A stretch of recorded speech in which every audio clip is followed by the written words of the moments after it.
Okay, so basically, the topic for this week is testing code. I know we've talked about testing a lot, Okay. but we also I cover testing in this presentation, so it's a good thing to go over real quick here. So let me kick this off, see if this all works the way it should. If I push slideshow, there we go. Oh, great. I'll need to share my other screen.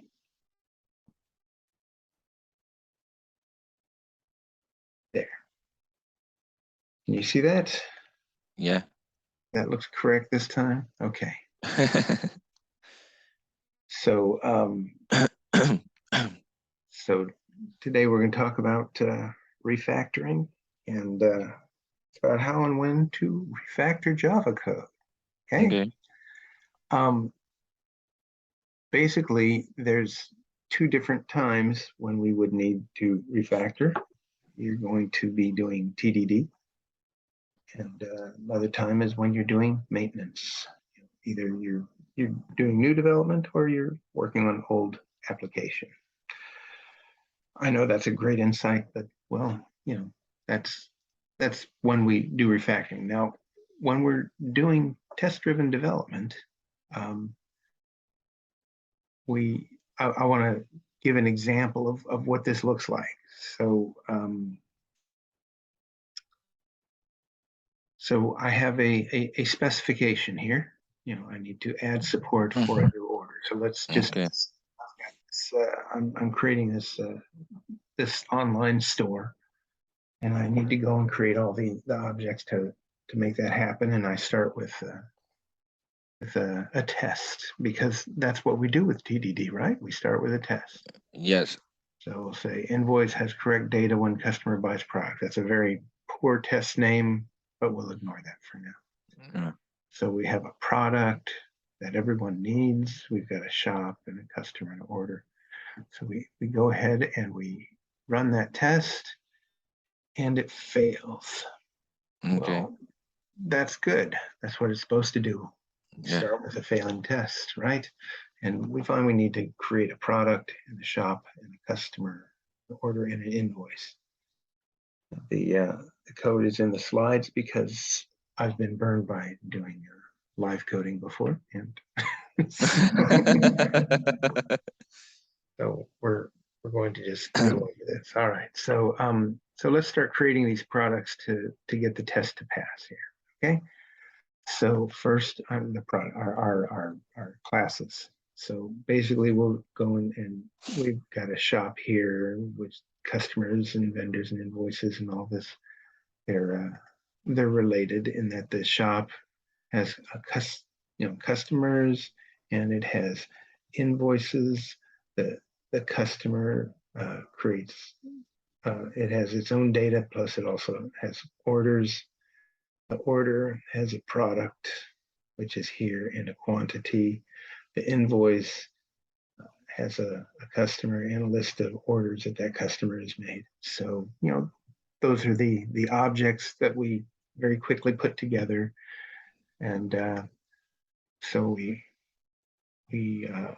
look at run the test again, and it fails again because we find that we're going to have to create a new product constructor. So, all right, so we go and create the product constructor so that all the values are initialized. We also need to create a new shop, and that shop has two methods. Okay, great. So Ali is going to be, or not Ali, Davi is going to be joining us. So, Yeah. Okay.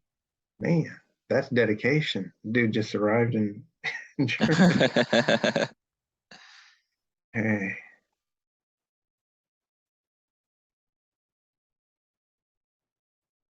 Okay. So he said he's going to join from his phone. So let me get to, here we go. Boom, admit. Hey, Davi, welcome.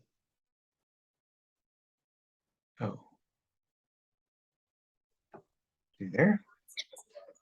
Are you there? Hi, Scott. I'm here. Hey, Okay. welcome. Did, did you just arrive in the airport? It looks like. Yeah, exactly. Man. Right now I am in the Frankfurt airport. I'm waiting for my plane. I believe it's going to happen 10 minutes. But that's it. Okay. I don't want to interrupt you. Please continue. I was just listening. Okay, go on. Well, you've probably seen this. I'm going over the presentation I did at JavaOne, and so Yeah, I can remember.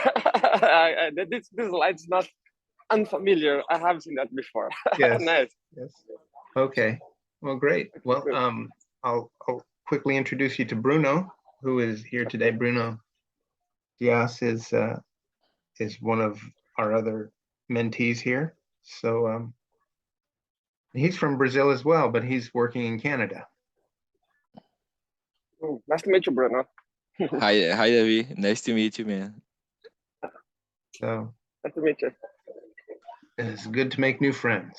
So yeah. So we'll continue while David's able to join us here. So so we need to create this shop.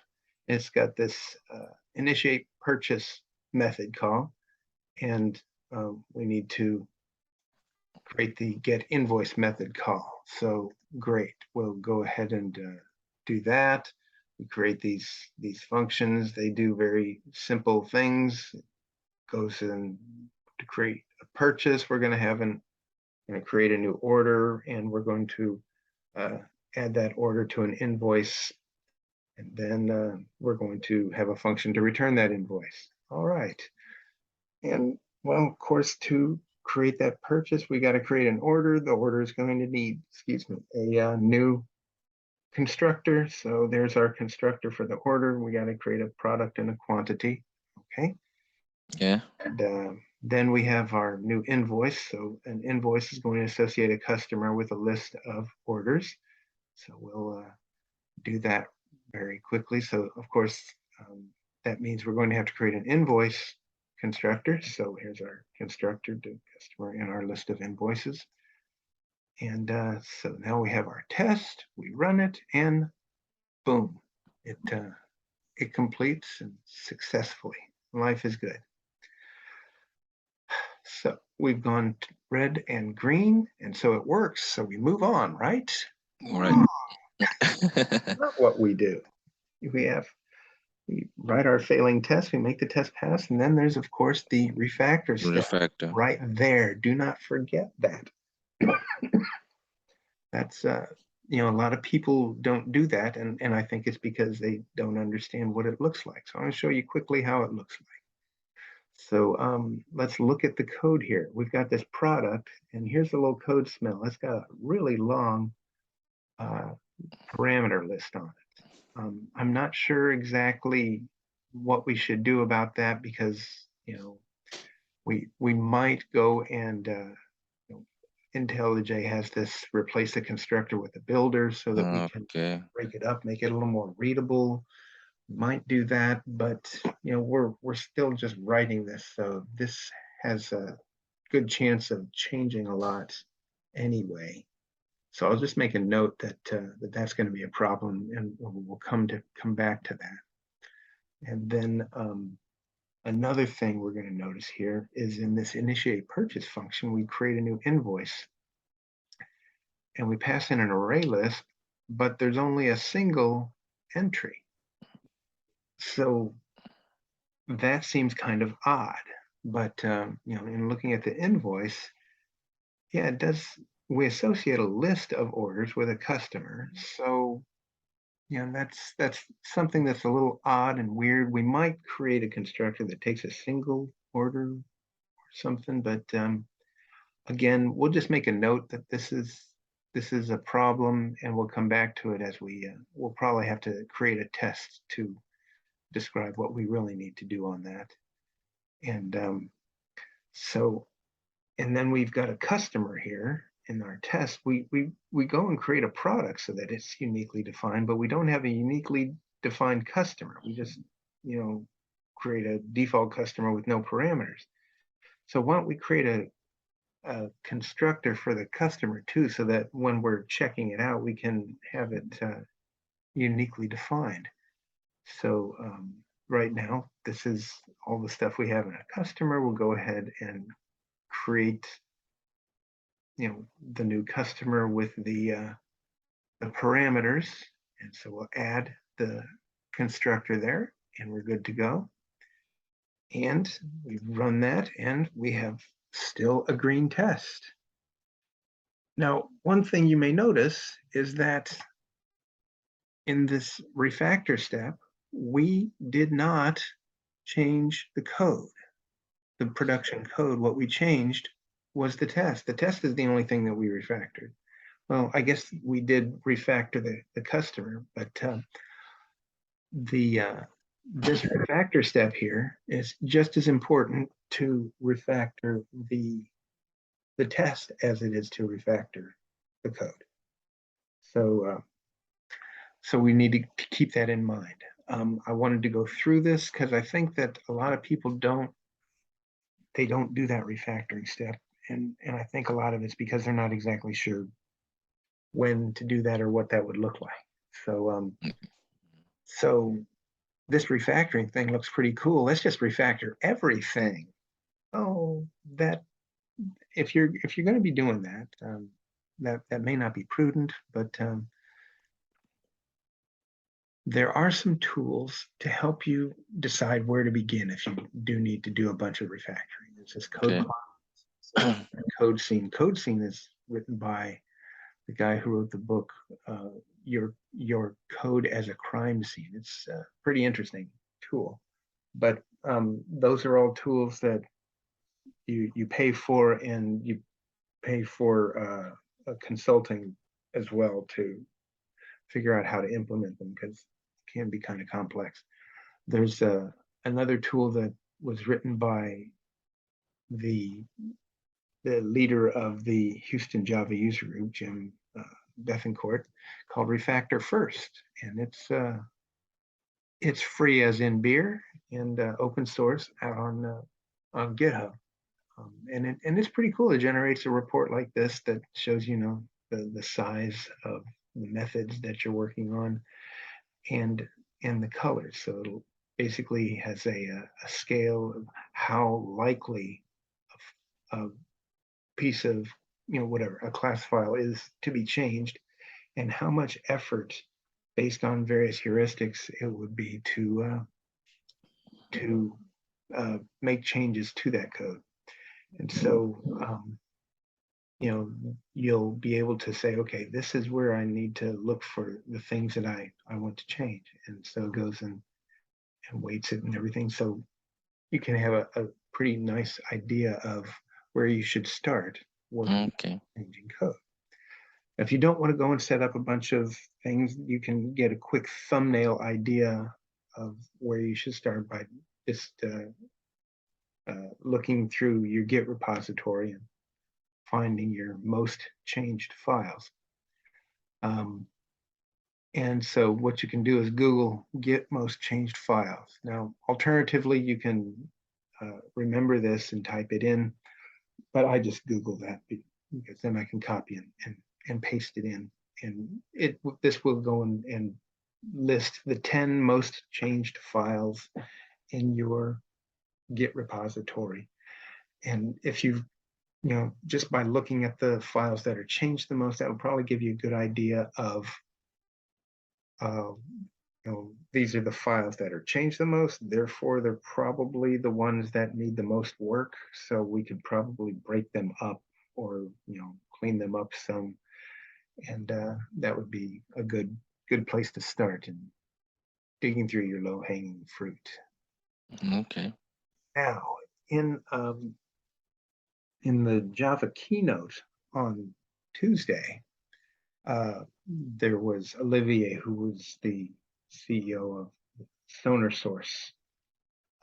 He did a presentation where he talked about how you want to clean as you code. Your manager is very unlikely to give you the clearance to just go in and take a year off and start refactoring all the code. But if you make sure that any new code you develop is clean when you check it in, and any code that it touches is clean.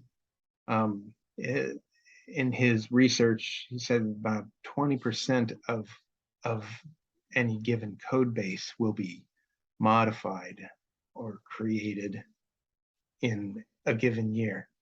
So, after 1 year, 20% of your code base should be clean if you're following this particular pattern.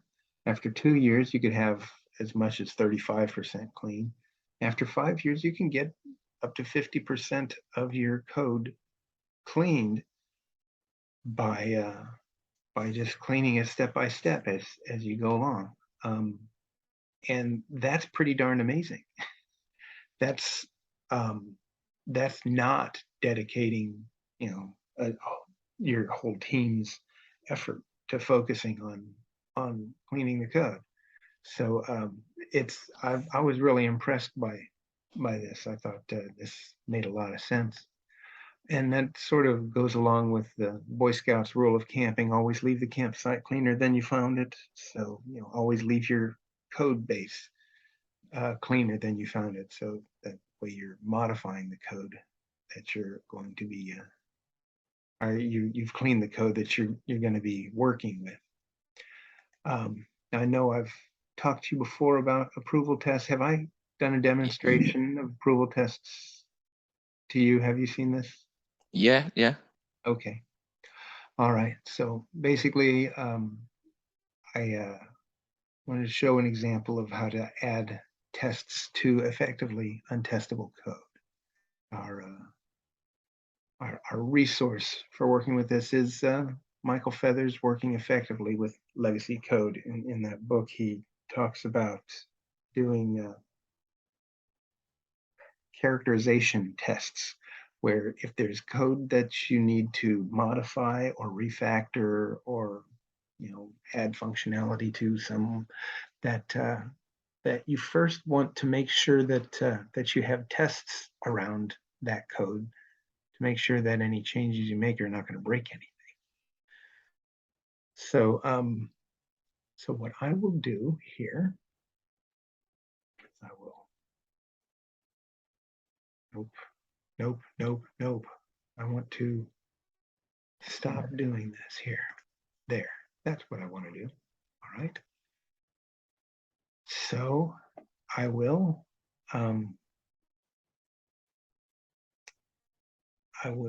fire this up. Did I walk through this with you before?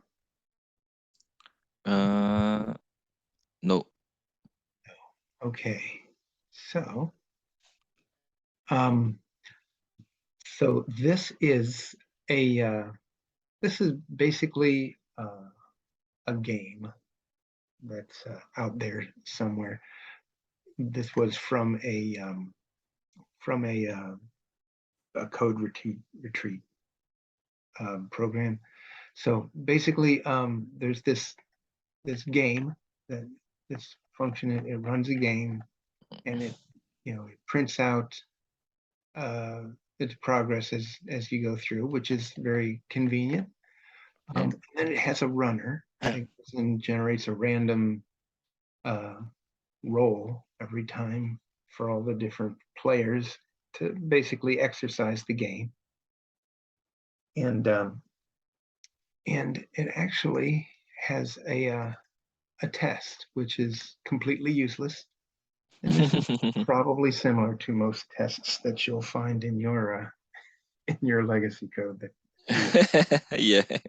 It certainly is true of tests that I've found in mine. So what we will do is we'll start working through this the way we should here. So what I'll do is I'll have a test on the game runner. Go and create this test. The game runner. make it easy on ourselves. Okay, fine. So we'll say, here we go. This won't be main. This will be, yeah, X, run game. Run game. And so what we will do is say game runner dot main. We won't pass any arguments, and we will run this test and see what that does for us. Everything compiles, and you see that it goes through and it does for every, it goes and logs as it goes through the application. So that's what this thing is all about, where it's got a system out print line throughout the whole application. Well, the print line thing is not, yeah, we'll make that go away. Print line thing is not helpful. What we'd like to do is we want to collect all the print statements in one place. So what I will do is I'll create a new function. Well, here, let's just do this. System.out.println, and I'll create a function system out OUT. See, I'm going to do the live coding here because I'm on a different computer. You're going to have to deal with it. Fine. Okay, so of course that doesn't exist. We will go ahead and create this function. Okay, and we will S. Let's not call it S, let's call it text. Come on. We call this text. There we go. All right, so basically I haven't changed any functionality here, but I have redness up here. This isn't compiling because this is requiring a string and it's providing an object. So we come back down here and we correct this. Object, which is our text, and say text.toString. Okay. Okay. Now all the redness is gone. So we can run.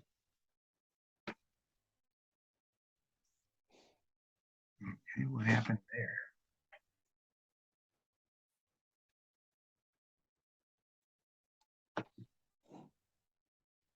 That was weird. Okay, so we still run, we still get a bunch of stuff dumped out. So now, what I want to do is I want to collect this into, I want to use ApprovalTests to look at this. And so I do not have it here. So what I will do is I will go to here. Come on, buddy.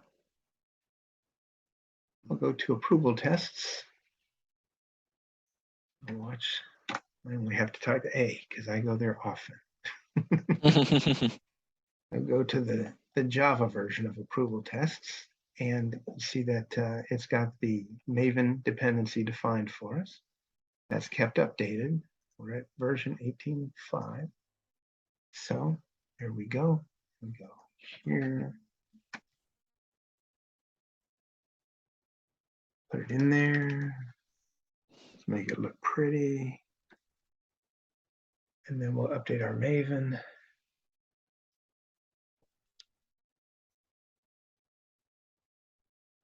Ta-da. Okay, so now one cool thing we can do here, there is a one of the utilities in ApprovalTests is this, what we have is a simple logger. And we'll just say simple logger message this text to string. Okay, Mm. so simple is sort of this. It's a singleton object that that it collects log data. So we will just say simple logger dot log to string, and we'll go ahead and collect that in a string buffer. And yeah, string buffer is a great name for that. I don't care. But so basically now every time it does that system out print line, it's also going to log it to this string buffer. And then to run an approval test, you just say approvals dot verify. And that's all we do. I'm going to have to go and include that. So verify, and we pass in the string buffer. And now what this will do, we'll go ahead and run this.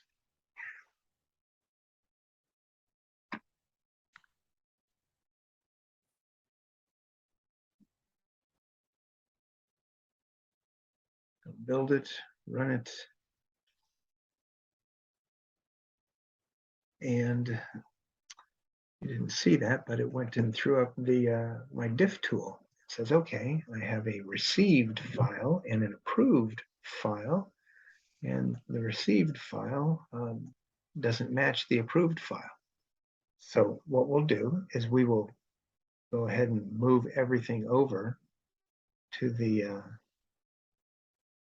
approved side, and we'll save that. And then we'll run our test again.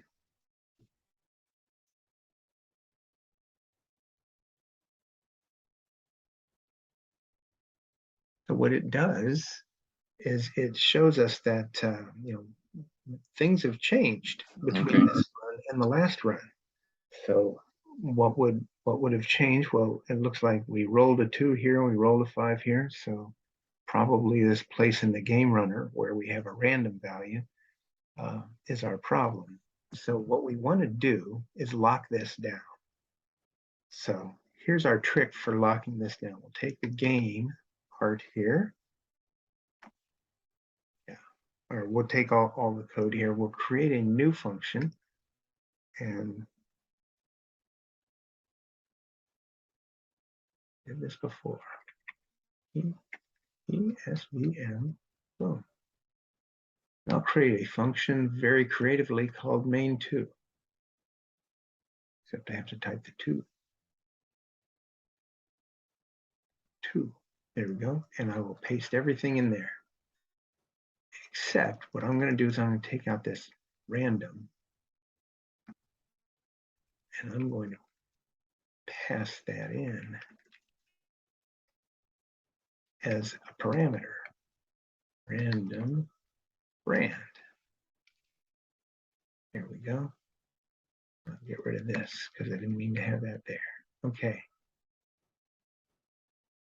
There. Okay. So now this does everything that this one does. I can take this out, except that, and I can say main2 rand. Okay. Okay. Now my main function operates exactly like it did before, but what I've done here is I've created what Michael Feathers calls a seam, which is a way for me to lock down a part of the code that I otherwise would be unable to. It's a part of the code that's changing, and that makes it effectively impossible to test. So what I do is I pull that out. I create a seam. I split the section of the code where that was in, and I replace it with something that I can control. And so it operates in exactly the same way, because nothing depends upon this random before it was created before, and now we just pass it in, and it works. So what I will do in my test is, instead of calling main, I will call main 2. Instead of passing in null, I will pass in new random Random. with a D. And we'll just give it a seed of 0 because I'm not creative. And we'll go ahead and run this. See what that looks like. So we have all of this here. So what I'll do is I will just say, take all of this and move it to the right. So this will be our approved version of the test. Okay, we run the test again.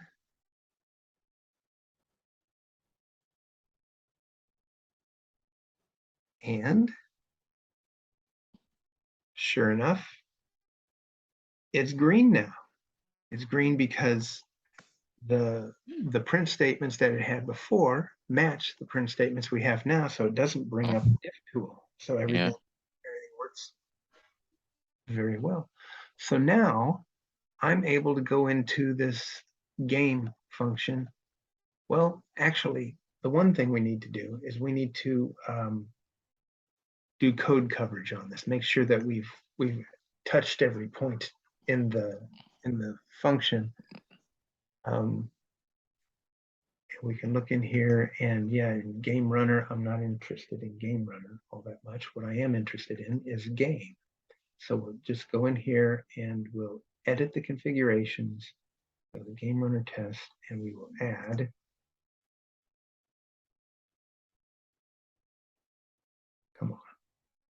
Java source main hopefully trivia game. There we go. So we'll add game. And then we'll run our code coverage again. As pass, and we can see that we've covered everything. It says that we're at 91% of the methods and 98% of the lines. Well, so where did we not get coverage? Right here is playable. If you look at it as playable, it's never used. So outside of that, we've covered every single line. Yeah. Now notice that the only thing I know about this code here is that it has print statements that log progress of the application, and then I've added this function to. I don't know anything about how this code works, and I have it completely locked down so that I can safely refactor. So that's an incredible power of approval tests, and it's one of the reasons why it's my favorite tool to use in the work that I do every day. So with that being said, I will go back to wrapping up my little presentation. So basically we got our working effectively with legacy code, which is an excellent resource. If you're going to be working on legacy code, then he's basically got recipes for all the different scenarios you might come up with. And it's written in 2004, and it just seems to improve with age. And of course, if we're going to be refactoring, we'd want to use the refactoring book. This is his original that was written about 20 years ago.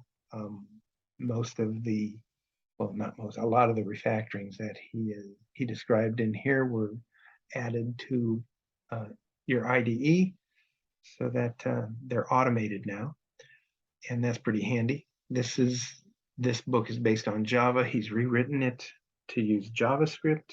So, but since I'm a Java programmer, I prefer the JavaOne. And then a new one that I've come across is this Re-Engineering Legacy Software. It's a Manning book, really, really good book. And he talks about, basically you've got a project that has a bunch of legacy code in it that people are afraid to touch. And what do? Do you decide to rewrite it or you're going to refactor it. And if you're going to refactor it, then what are the steps you're going to need to do that? And so he really goes in depth into the whole process of reworking a bit of code. And so and then finally, here's my my ebook. I think you probably got that. This is how you get on my regular email list and get my my updates. Try to send something out just about every day. I did not succeed this week as I was at JavaOne, but So that's where we are at.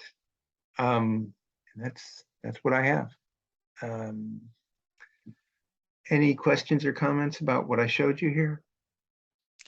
No, it's just interesting because now I work in the legacy code.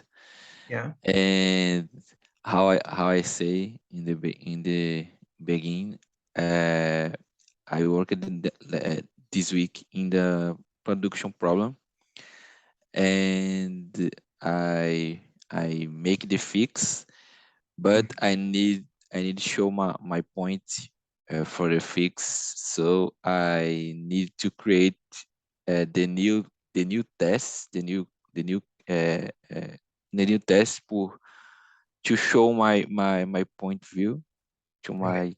my tech lead. No, so it's interesting to see that because it's it will happen with me this week. Ah, okay. Well, Yeah, hopefully this kind of thing can help you to do that. yeah. I create the new tests to how you show uh uh uh, ele é dos to how I say Just to major prove the that that we just to prove them, yeah, as I just to prove them my point of view, the right. change the code. So it's interesting. I made the something like that. No best like that, but I think I made something like that. Okay. Cool. Yeah. Well, well, I will say that, if you go, the easiest way for me to get there is I just go to the ApprovalTest.com Java.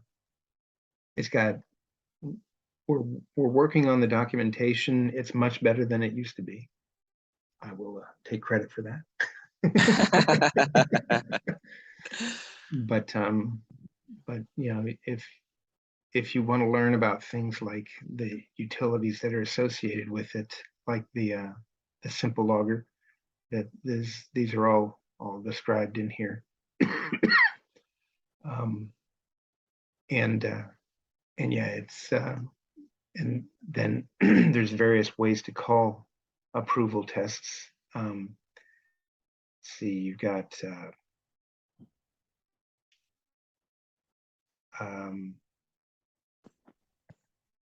let's see, there's AWT approvals. So if you've got like a desktop application, you want to display, approve what the UI looks like, then it will do that as well.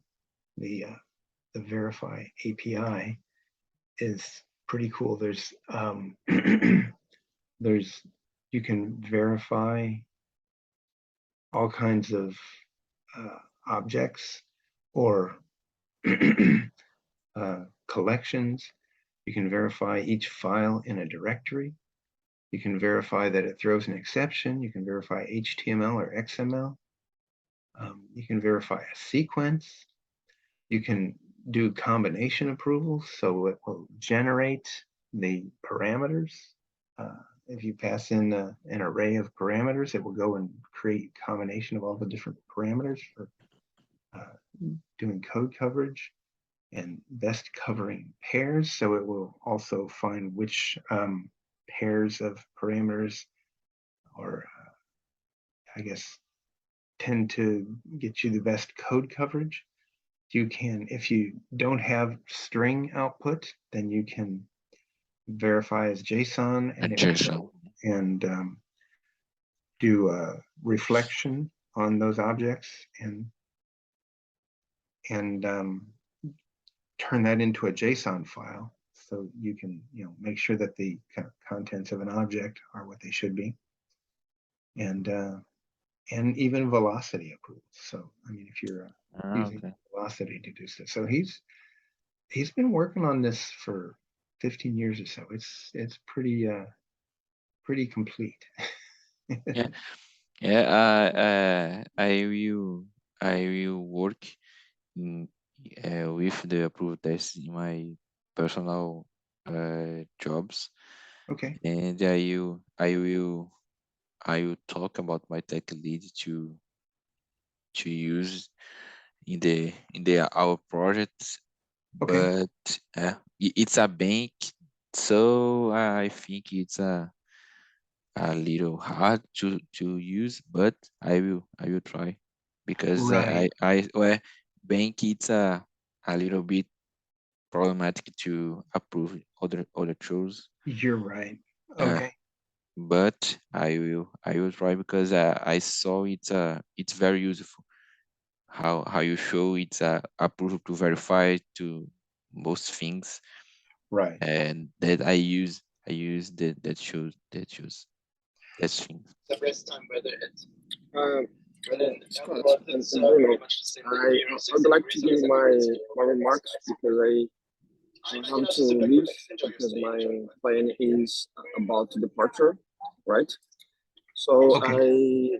my 2 cents and I'd like to say that the during your presentation right now, one thing that caused me a very positive impression was the moment when you said that the approval test is very helpful to ensure that you can refactor without fearing side effects.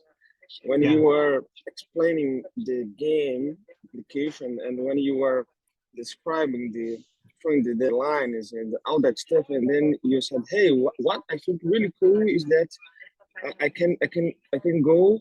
Yeah, exactly. When you were explaining that part, and then you said, "What's cool is that approval test helps me to do refactor without feeling insecure, without thinking that I will break something." And I think that's really helpful because let me tell my problem. Uh, when I arrived at my company, I faced a very huge system. Okay, and what's hard in refactoring this kind of system is that I not just me, but me and most of my colleagues that are not so old in the company, they don't comprehend the code base. No, they don't know the problem domain enough. So I believe that your two approval tests may be very helpful in these situations where, for example, I have just arrived in the company. Okay, I am supposed to maintain a complex system, and I don't know how this system works. So I think that your library can that library ApprovalTests can help us in this kind of scenario, right? Yeah. So that's it, Scott. So before I leave, but that's it. So I just would like to say that and that I'm going to explore more. I think I needed to play. You were explaining. It seems very easy, but I will only understand after I play. So I'll play that when I arrive home. Okay. But that's it. That's how I see ApprovalTests to help me to work in this kind of systems where I don't know where I don't have enough knowledge to do the refactoring with enough confidence. So I believe that approval test will help me on that. Right. Yeah, Yeah. yeah. Okay. Yeah. And if you have any questions as you're working on it, please feel free to call me or ping me on WhatsApp. However, anytime. Okay, great. I I know do for sure. I make it look easy because I've been working with it for a year or three, and so I completely understand the struggles of learning it when you're new. And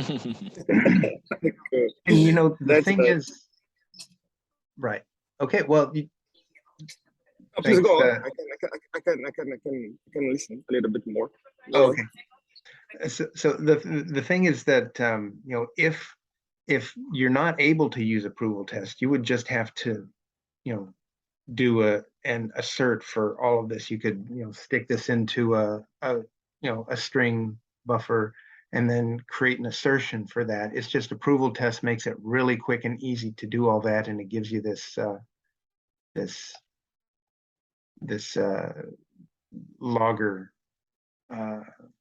function that does that. You would just have to get a little more creative and create a string buffer here to collect all of that, or find some other way to create assertions. The approval test tool just makes it much quicker and easier to do all of that.